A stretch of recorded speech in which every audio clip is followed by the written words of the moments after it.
2025 भर्तियों का वर्ष आज ही सुनिश्चित करें अपना सिलेक्शन और डाउनलोड करें तैयारी कर लो ऐप। एसआई भर्ती को रद्द करने के लिए जो आंदोलन चला है वो लगातार अपनी रफ्तार पकड़ता हुआ नजर आ रहा है। तो वहीं पर इस आंदोलन के बीच में सांसद हनुमान बेनीवाल भी लगातार जो अभ्यर्थियों को न्याय दिलाने के लिए शहीद स्मारक आ रहे हैं और इसके साथ ही अपनी जो बात है वो लगातार कहते हुए नजर आ रहे हैं। पहले आंदोलन कहता है कि विशाल जो रैली है वो निकाली गई जिसमें जनसैलाब उमड़ा और ये बात बताई गई कि एसआई भर्ती है उसे रद्द किया जाना चाहिए, नहीं तो इससे आगे आने वाले दिनों के अंदर और भी बड़ा आंदोलन देखने को मिलेगा। फिलहाल अभी भी लगातार जो विरोध है, जो नाराजगी है वो डटी हुई है और ऐसे में उम्मीद की जा रही है कि जल्दी इस एसआई भर्ती को रद्द यहाँ पर किया जाएगा। हमारे साथ में विकास विदुड़ी जी भी हैं जो लगातार इस आंदोलन को डटे हुए हैं और इस आंदोलन में अपनी जो मुख्य जो भूमिका है वो लगातार निभाते हुए भी नजर आते हैं। विकास जी, एक बार फिर किस तरह से देख रहे हैं, क्योंकि अभी देखिए रैली भी निकाली थी हनुमान बेनीवाल ने और उसके बाद में जनसैलाब भी उमड़ा था और एक आश्वासन मंच की ओर से भी दिया गया था, लेकिन अभी भी बार बार में ये चीज़ें अभी अटकी हुई है कि कब ये एसआई भर्ती है वो रद्द होगी, क्योंकि उम्मीद लगाकर बैठे हैं अभ्यर्थी और उम्मीद पर कब खरा उतरता है। देखिए सर, 1.5 साल से हमें आश्वासन नहीं मिल रहे हैं। पिछली बार एक बार तो हमने 100-125 लोगों की गिरफ्तारियां दी और सरकार को चेताया कि हम अपनी मांगों के लिए अड़िग हैं, बैठे हुए हैं, सरकार से गुहार लगा रहे हैं। सरकार नहीं जागी तो पिछली 25 मई को हमने राजधानी में लगभग 1 से 1.25 लाख नौजवानों की रैली की और सरकार को संदेश दिए कि पूरे प्रदेश में युवा आहत है, युवा पीड़ित है, वास्तव में शोषित है कि पूर्ववर्ती सरकार में जो उनके साथ अत्याचार हुआ, अन्याय हुआ, इसके लिए आज वर्तमान भजनलाल सरकार से युवा न्याय मांग रहा है। तो 1 लाख नौजवानों की बड़ी रैली सांसद हनुमान बेनीवाल के नेतृत्व में इस राजधानी की सरजमी पर हुई।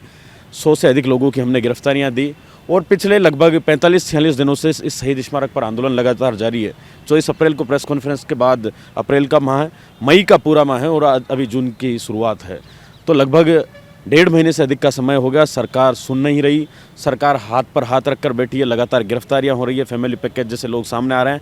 अगर हम आज ही की बात करें तो आज विजेंद्र जोशी नाम के एक शख्स को गिरफ्तार किया जो इंटेलिजेंस में नियुक्त था।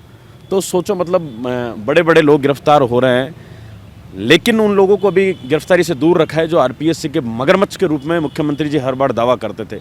मैं पूछना चाहूँगा मुख्यमंत्री भजनलाल जी से कि आप कहते थे कि मछलियाँ पकड़ी हैं, मगरमच्छ पकड़ेंगे, वो आखिर कब होगी उनकी गिरफ्तारियाँ? वो असली मगरमच्छ तो आरपीएससी के चेयरमैन हैं।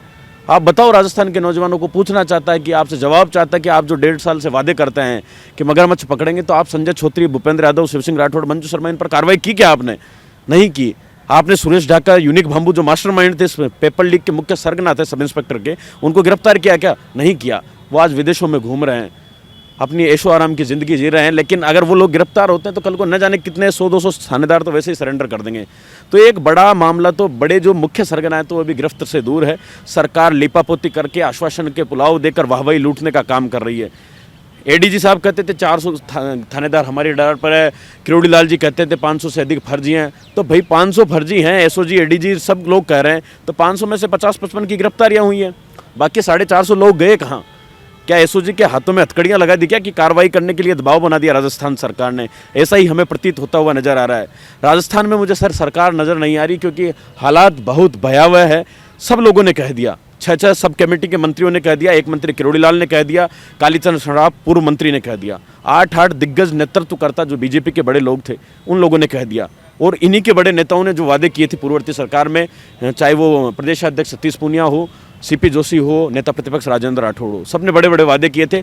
उन तीनों लोगों को तो उनके लच्छेदार भाषणों की वजह से, उनके अपने बयानवीर बनने की वजह से जनता ने आईना दिखा दिया। और उनके जो वादे थे कि हम आरपीएससी भंग करेंगे सत्ता में आते ही, आज हालात जस के तस है। 1.5 बरस हो गए, सब भंग करना और पुनर्गठन करना तो दूर की बात, इनसे आरपीएससी के चेयरमैन की नियुक्ति नहीं हो पाई। तो बड़ा हास्यास्पद विषय है। पिछले 1.5 महीने से बैठे हुए हैं, राज्यपाल से हमारी मुलाकात हुई और अब आदरणीय सांसद साहब के नेतृत्व में हमें इस आंदोलन को कितना ही लंबा खींचना पड़े, आगे जो भी आदेश होगा उसकी हम पालना करेंगे और निश्चित रूप से इस अन्यायी और तानाशाही सरकार के खिलाफ साहब लड़ेंगे। हम टूट चुके हैं लेकिन हमारे हौसले जिंदा हैं, क्योंकि सरकारें पूर्ववर्ती सरकार से भी लड़ाई लड़ी और वर्तमान सरकार से भी लड़ाई लड़ रहे हैं।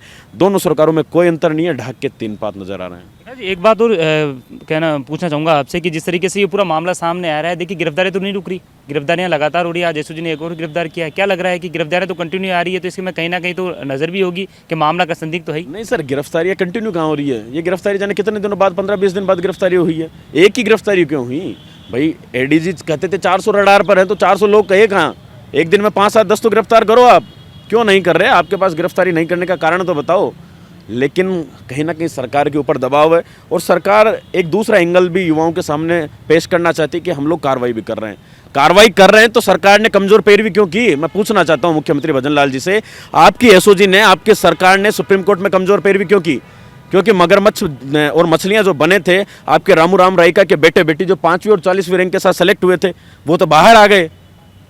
अब इसका जिम्मेदार कौन है? मतलब आप सीधा सीधा इन युवाओं को संकेत दे रहे हो कि भैया पैसे दो, पेपर खरीदो और कमजोर पैरवी के कारण सरकार के आप बाहर आ जाओ। सरकार की संलिप्तता है, ये इस बात का प्रमाण है कि सरकार वहां उपस्थित नहीं हुई। सरकार की तरफ से कोई वकील ने पैरवी नहीं की, एसओजी की तरफ से कोई नहीं गया, राजस्थान की तरफ से एडवोकेट जनरल को, एजी को पैरवी करनी चाहिए थी, उन्होंने भी नहीं की। तो यह इस बात का सीधा सीधा प्रमाण है कि सरकार की संलिप्तता है। सरकार ऐसे लोगों को संरक्षण देने का काम कर रही है। वही व्यक्ति रामू राम राय का जिसको बीजेपी में शायद अपॉइंट किया था, और उसी व्यक्ति को आज भारतीय जनता पार्टी उनके बच्चों को राहत देने का काम कर रही है। इससे बड़ा अन्याय इस 8 करोड़ के प्रदेश की जनता के साथ नहीं हो सकता, इन लाखों युवा बेरोजगारों के साथ नहीं हो सकता। अभी तो देखो आंदोलन और चलने वाला है। जिस तरीके से पहले रैली निकाली और अब जिस तरीके से साफ तौर पर सांसद हनुमान बेनीवाल ने यह भी कह दिया है कि दिल्ली कूच भी करेंगे और प्रधानमंत्री नरेंद्र मोदी से जो समय है वो भी यहाँ पर पहले मांगेंगे। अगर समय दिया जाता तो ठीक है, वरना हाईवे और सड़क और रेल, ये कई चीज़ें हैं पूरी तरीके से आंदोलन करने के। क्या लगता है ये आंदोलन अभी और तेज चलने वाला है? क्योंकि पहले में जनसैलाब उमड़ा था, तो इस वाले में क्या लगता है कि और बड़ी संख्या में आएंगे? आंदोलन तो तेज ही है साहब, 1-1 लाख नौजवान हो गए। कहीं हुए क्या प्रधानमंत्री जी की रैली में? 2,500-3 हज़ार की भीड़ एकत्रित हुई थी अभी बीकानेर में। तो इससे बड़ा आंदोलन क्या होगा? हम दिल्ली कूच करेंगे तो राजस्थान की सरकारें क्यों बनाई? अगर पर्ची का सीएम बनाना था, ऐसा व्यक्ति बनाना था जो डिसीजन मेकिंग पावर नहीं रखता हो। आज हालात क्या हो रहे हैं आप देखो तो सही। आपके ही 6 मंत्री कह रहे हैं, क्या वो सरकार का हिस्सा नहीं है, कैबिनेट का हिस्सा नहीं है? और कैबिनेट जो कहती है वो सरकार होती है। हम तो यही पढ़ते आए हैं भाई, कैबिनेट का फैसला सरकार का फैसला होगा। अब उन मंत्रियों की बात मुख्यमंत्री जी क्यों नहीं मान रहे? तो समझ से परे है। अब उस पर्ची के सीएम को बिठा दिया, उधर वसुंधरा राजे ट्वीट करती है कि परितृप्त अफसरशाही और प्यासा मरता यहाँ का नागरिक, इस तरह के ट्वीट कर रहे हैं। तो सरकार में एक तरीके से हड़कंप मचा हुआ है, आपस में इन लोगों की बन नहीं रही। तो बहुत हालात, स्थितियाँ चरमराई हुई है और सीधी पर्ची दिल्ली से आएगी।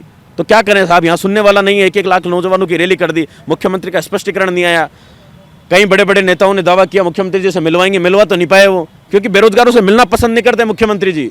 उन्हें पता है कि इन युवाओं के साथ हमें न्याय तो करना नहीं है, क्योंकि जिन लोगों को आरपीएससी में बिठाया वो अपने लोग थे, उनके पीठ में छुरा नहीं घोपेंगे। और जो जितने भी पेपर माफिया बड़े बड़े लोग हैं वो सब राजनीतिक पार्टियों के संरक्षण में पले बड़े हैं।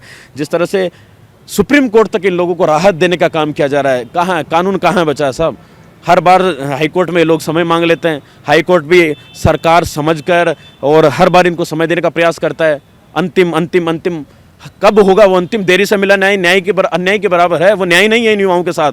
मैं तो हाईकोर्ट से भी कहना चाहूँगा, माननीय न्यायाधीश साहब से भी कहना चाहूँगा जो समीर जैन जी इसकी सुनवाई कर रहे हैं, कि साहब बहुत हो गया, अब टूट चुके हैं। आपने भी कहा कि सरकार स्टैंड तय करे, सरकार तो स्टैंड तय नहीं कर पा रही। कभी ये लोग कहते हैं 3 दिन पहले पेपर आउट हुआ, कभी कहते हैं 5 दिन पहले पेपर आउट हुआ। एसओजी के एडीजी चार्जशीट को कोर्ट में पेश करके बता दी 35 दिन पहले पेपर आउट हुआ। जाबर सिंह खर्रा कहते हैं कि हम उसमें सेग्रीगेशन नहीं कर सकते। पहला उन्होंने क्या, हम सेग्रीगेशन नहीं कर सकते। अरे भाई, सेग्रीगेशन आप नहीं कर सकते, बच्चों को सेग्रीगेट नहीं कर सकते, तो फिर आप फर्जी थानेदारों को जनता के बीच क्यों भेज रहे हो? दूसरी तरफ आप कह रहे हो कि 200, 250, 300 लोग निर्दोष भी हैं। निर्दोष है तो उनका पैमाना क्या है, पैरामीटर क्या है, आपके पास जांच का दायरा क्या है कि उन लोगों को आप अलग कर लोगे? हम उनके साथ खड़े हैं, वो 200, 250, 300 लोग जितने भी, हम उनके साथ खड़े हैं, लेकिन उनका आधार है क्या?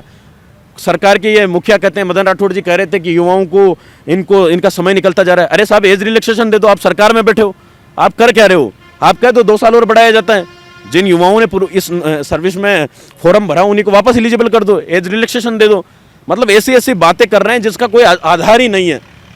उधर राजेंद्र राठौड़ जी कहते हैं कि भले 100 निर्दोष सर्विस में चले जाएं, 100 दोषी सर्विस में चले जाएं, लेकिन एक निर्दोष नहीं जाना चाहिए।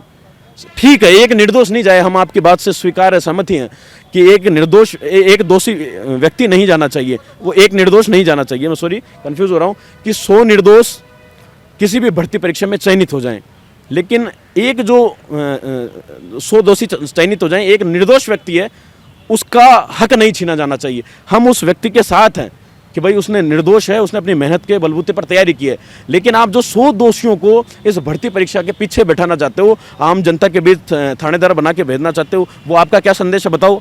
आप तो चाह रहे हो कि एक भले दोषी के साथ, एक निर्दोष के साथ अन्याय नहीं हो, लेकिन 100 दोषियों को तो आप जनता के बीच भेज दो। मतलब 800 की आड़ में 300 लोग सही है तो 500 फर्जी थानेदारों को जनता के बीच भेज दो। साहब कहाँ का अन्याय है ये दूरगामी परिणाम इसके बहुत भयानक होंगे और ये जो कलंक है ना बीजेपी के माथे पे पड़ेगा। जिन बीजेपी नेताओं का भी आपने जो नाम है वो लिया, उनकी बातों से मुझे लग रहा नहीं है कि वो ऐसा ही भर्ती भी जल्दी रद्द होने वाली। तो नहीं होगी तो लड़ेंगे तानाशाही सरकार के खिलाफ, क्योंकि इनके वादे थे। युवा देख रहा है ना, इन्होंने क्या वादे किए कि आरपीएस से भंग करेंगे, कर दी क्या इन्होंने क्या वादे किए कि सीबीआई से जांच करवाएंगे। एक भर्ती की तो दे दी क्या इन्होंने जांच, क्यों नहीं दे रहे? इनको रोक कौन रहा है भाई? डबल इंजन की सरकार किस बात की? धुआं फेंक रही है क्या सरकार? ये देनी चाहिए ना इनको जांच, लेकिन कुछ नहीं, सिर्फ ढाक के 3 पात तक कार्रवाई के नाम पे लिपापोती है, वाहवाही बटोरने का काम है, 1-2 गिरफ्तारियां करके दिखावे का काम कर रहे हैं। करो ना, आरपीएस से चेयरमैन को किसने रोका है? अरे एक बार पूछताछ तो कर लो, गिरफ्तारी तो दूर। लेकिन बहुत स्थिति खराब है, जिस तरह आरिश का आप देख रहे हो। कल मैं युवा साथियों के बीच राजस्थान विश्वविद्यालय गया और वहाँ मैंने अपनी मांग रखी कि आरएस के जो बच्चे हैं फ्रेशर्स हैं, इनको टाइम नहीं मिला। वास्तव में एक महीने का समय मिला, क्योंकि दिसंबर में इन्होंने बताया कि आपका जो मेंस है वो जून के अंदर होगा और फरवरी में इनका प्रीलिम्स था, तो फरवरी तक तो इन्होंने प्रीलिम्स की तैयारी की। बाद में फरवरी से इनको जून तक का समय मिला। दूसरी ओर सिंदूर ऑपरेशन में और जो राजकीय सेवा में कार्मिक नियुक्त थे वो ब्लैकआउट के चक्कर में उनकी पढ़ाई बाधित हुई है कहीं ना कहीं। फ्रेशर बच्चों को टाइम नहीं मिला और ये सिर्फ एक गुहार कर रहे हैं कि हमें समय मिलना चाहिए। और आप देखिए इतनी बड़ी विडंबना, प्रदेश के नौजवानों का दुर्भाग्य देखिए कि एक उप मुख्यमंत्री पत्र लिख रहा है, उसके देखे दूसरे उप मुख्यमंत्री पत्र लिख रहे हैं। प्रेमचंद जी ने लिख दिया, दिया कुमारी जी ने लिख दिया, राजस्थान के 40 बीजेपी विधायकों ने लिख दिया, दर्जन भर कैबिनेट मंत्रियों ने लिख दिया। अब मैं इनसे पूछना चाहता हूं कि आप सरकार का हिस्सा है, उप मुख्यमंत्री, उपी तो लगा हुआ है, मुख्यमंत्री हैं भाई, लेकिन आप पत्र किसको लिख रहे हैं? ये सरकार के अंदर अविश्वास का माहौल है सीधा सीधा। ये लोग इस पत्र को लिखकर ये साबित करने चाहते हैं कि सरकार के अंदर हमारी चल नहीं रही, हमारी बन नहीं रही। क्यों उप मुख्यमंत्री पत्र क्यों लिखेगा, जिसका काम है कि मुख्यमंत्री से कम्युनिकेट करके उस बात को, युवा बेरोजगारों की समस्याओं को हल करना। उनको तो नोटिस जारी करवाना चाहिए था, प्रेस नोट जारी करवाना चाहिए था सीधा आरपीएस से कि बच्चों की मांग को मानते हैं, स्थगित करके आगे बढ़ाई जाती है परीक्षा। लेकिन आप देखिए विडंबना देखिए, पर्ची की सरकार, इसीलिए तो कह रहे हैं जनता पूरे प्रदेश कि इनमें उप मुख्यमंत्रियों की नहीं चल रही, दर्जन भर मंत्रियों की नहीं चल रही। किरोड़ी लाल ने कह दिया, किरोड़ी लाल बच्चों को लेके जाते कि मुख्यमंत्री जी से मिलवाएंगे, मुख्यमंत्री जी मिलने को तैयार नहीं है। एक मंत्री के डेलीगेशन के साथ मुख्यमंत्री मिलने को तैयार नहीं है। 2 उप मुख्यमंत्रियों के लेटर पैड को मुख्यमंत्री मानने को तैयार नहीं है। 40 एमएलएज को लेटर पैड को मुख्यमंत्री मानने को तैयार नहीं है। तो मुख्यमंत्री घर की कैबिनेट बना लें जिसमें घर के सदस्य शामिल कर लें। इस प्रदेश का बंटाधार कर दिया और गर्त में ले गए साहब इसको, और कबड्डी का अखाड़ा बना चुके, और 2 उप मुख्यमंत्री एक साइड बिठा रखे, उनकी चल नहीं रही, पर्ची की सरकार है। मुख्यमंत्री जी आए दिन दिल्ली जाते हैं, कभी हेलीकॉप्टर से कहाँ जा रहे हैं। यहाँ युवा प्रदेश में पिछले 1.5 महीने से बैठा है, लेकिन सुनने वाला कोई नहीं है। आरएस वाले धरने पर बैठे हैं मेरे साथी, उनके साथ न्याय होना चाहिए। न्याय नहीं हुआ ना तो ये कलंक आप लोगों के माथे मड़ेगा। बड़ी बड़ी बातें करते थे आप पहले सत्ता में। भजनलाल जी का खुद का ट्वीट है कि एसआई भर्ती में घोटाला हुआ, रीट में, जयन में। अब कहाँ गए साहब? उनको रिकॉर्ड कर रही है जनता, रिपोस्ट मार रहे हैं हम कि आप देखो, आपको याद आनी चाहिए 2021 की बातें। सितंबर में हमारे घोटाला हुआ, अक्टूबर में तो उनका ट्वीट था। लेकिन अब सरकार के सारे नुमाइंदे सो गए हैं, युवा लाचार बेबस है और न्याय की गुहार मांग रहा है। देर सवेर निश्चित रूप से इस अन्याय के खिलाफ, अत्याचार के खिलाफ युवाओं की जीत होगी और अंधकार के साथ इस सच का सूरज बिल्कुल होगा और निश्चित रूप से इन युवाओं को न्याय मिलेगा। इन उम्मीदों के साथ हम तो लड़ रहे हैं साहब। युवा बेरोजगारों की पूरी मजबूती के साथ धरातल पर आकर इन लोगों को साथ देना चाहिए जो लड़ाका हनुमान बेनीवाल, डॉक्टर किरोड़ी लाल जैसे लोग लड़ रहे हैं। बिल्कुल, देखिए न्याय की गुहार यहाँ पर लगाते हुए नजर आ रहे हैं और जो अपनी बात है वो लगातार जो संपर्क है वो भी यहाँ पर सरकार तक पहुँचाने की जो बात है वो यहाँ पर की जा रही है। फिलहाल आंदोलन लगातार जारी है। खुद सांसद हनुमान बेनीवाल ने जो मोर्चा है वो यहाँ पर संभाल रखा है। पहले जो रैली निकाली थी उसमें जनसैलाब उमड़ा था और एक आश्वासन यहाँ पर मिला था मंच से कि इस मामले को जल्द ही जो गंभीरता से लिया जाएगा और जितना हो सकेगा इस मामले को आगे तक पहुँचाने का जो प्रयास है वो यहाँ पर किया जाएगा। लेकिन एक बार फिर सांसद हनुमान बेनीवाल ने भी ये कह दिया है कि दिल्ली की तरफ जो कूच है वो यहाँ पर किया जा सकता है। ऐसे में सबसे पहले प्रधानमंत्री नरेंद्र मोदी से मिलने का जो समय है वो भी लिया जाएगा। अगर समय मिल जाता है तो ठीक है, वरना आने वाले दिनों के अंदर इस मामले को और तेजी से और उग्र भी किया जा सकता है। कैमरामैन रमाकांत के साथ सतवीर सिंह राठौड़, द एजुकेशन नगरी।